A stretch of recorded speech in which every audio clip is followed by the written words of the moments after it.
الله الرحمن الرحيم والصلاة والسلام على رسول الله صلى الله عليه وسلم. waxaanu joognaa goob ka mid ah goobihii laga qaadanayay isdiiwaangelinta codaynta deegaanka ee magaalada Laascaanood gol Khaatumo, taasoo muhiim ah dadku inay isdiiwaangeliyaan oo ah aasaaska xuquuqda dadku leeyahay ee dawladnimo. marka waa ilaahay mahadi haddaanu hadda iska soo diiwaan gelinay dad badanina ay joogaan oo iska diiwaan gelinayaan.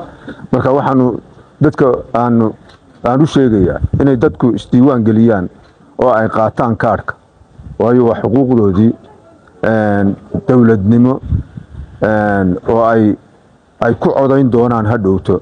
marka waa muhiim in kaarka la qaato oo la isdiiwaan geliyo oo goobaha loogu talagalay ama ha ahaato halkan gol Khaatumo ama meelaha kale ha ahaatee ka mid ah magaalada Laascaanood in la isdiiwaan geliyo.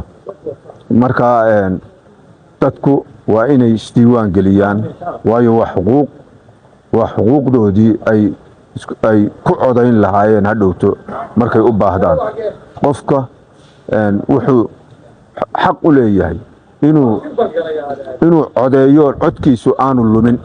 marka waa in la qaato oo la qaato kaarka codaynta.